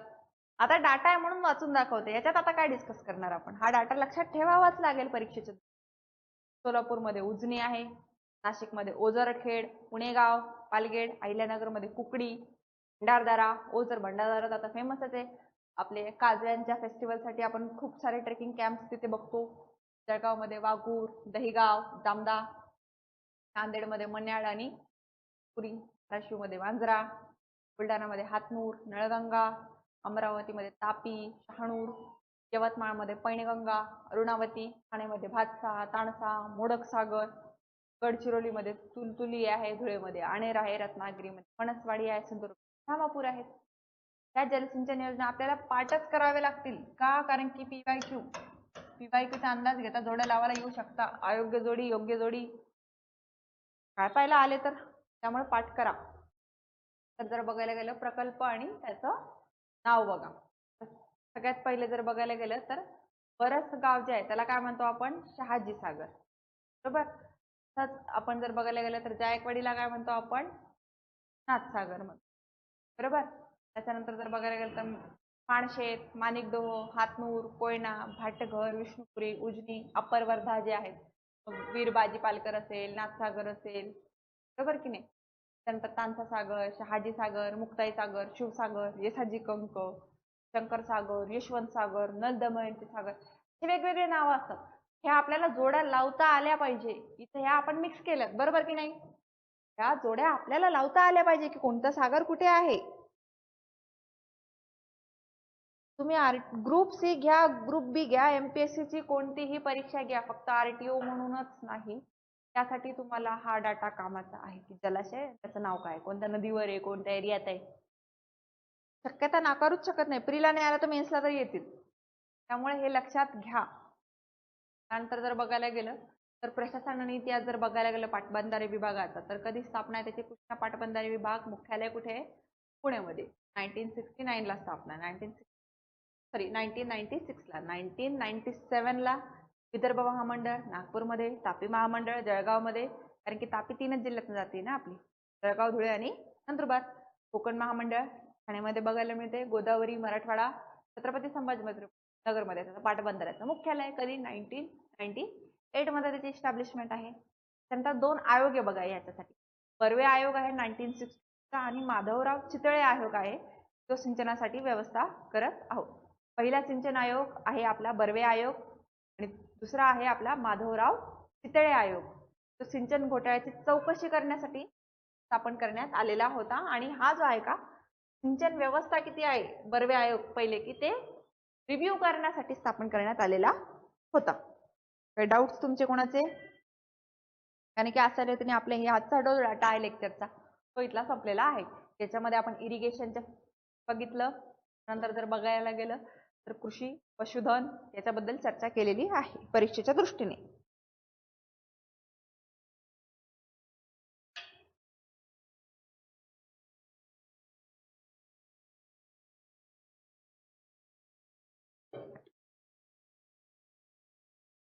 तुमच्यातला एक विद्यार्थी होतं बघा ज्याला नोट्स बद्दल चर्चा होती, तर त्याला एक आहे की तुम्ही नोट्स बद्दल असेल पेपर बद्दल जर काही डाऊट असतील ना तर ते शक्यतो कॉल करून विचारा. चालू लेक्चर मध्ये नका विचारू. फ्लो डिस्टर्ब होत नाही. लेक्चरच्या संदर्भात काही क्वेश्चन आहे ते आपण विचारूया. एखाद दुसरा क्वेश्चन ओके काही प्रॉब्लेम नाही. वारंवार ते करू नका. हो पीपीटी अपलोड करून देऊ तुम्हाला मिळून जाईल. ओके.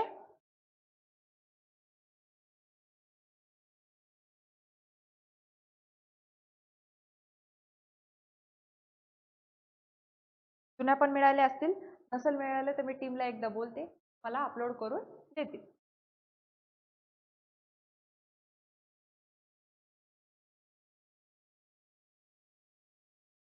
क्वेश्चन नाही कोणाचे?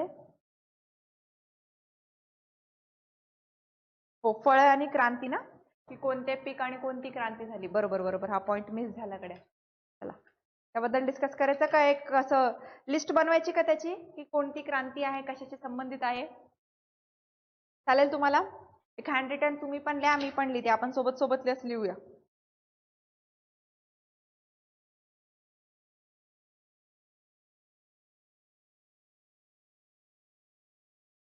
जसे की तेलबियांसाठीची इंद्रधनुष क्रांती आहे बघा, नीळ क्रांती आहे, हरित क्रांती आपण शेतासाठी बघतो. चालेल आपण ना टेबल बनवू त्याचं लिस्ट बनवू आपण.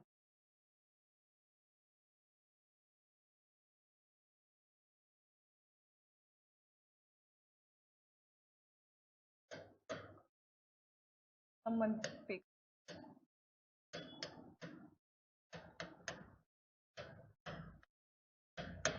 त्यात बघा पीत क्रांती बघा तेलबियांसाठी, येलो क्रांती त्याला म्हणतो आपण.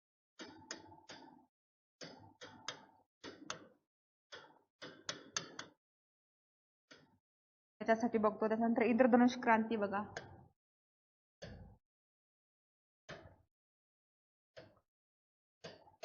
कृषी उत्पादन वाढवण्यासाठी येते.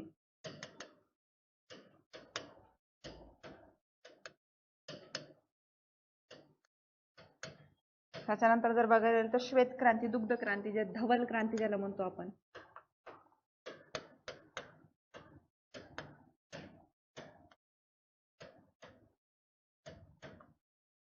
व्हाईट रिव्होल्यूशन ज्याला म्हणतो. हरित क्रांती जी शेतीसोबत आहे. नील क्रांती मत्स्य उत्पादन.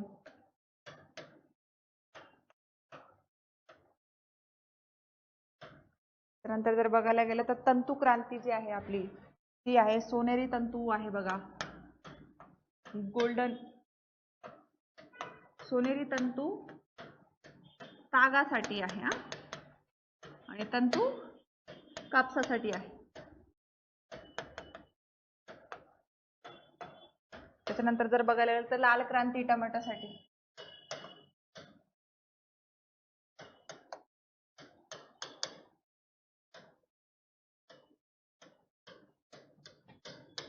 बटाट्यासाठी आहे बघा आपली गोल क्रांती.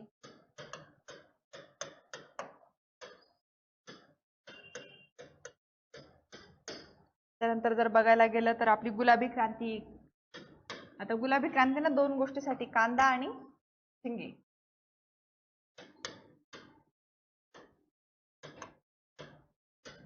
एक आहे कांदा, दुसरा आहे झिंगे.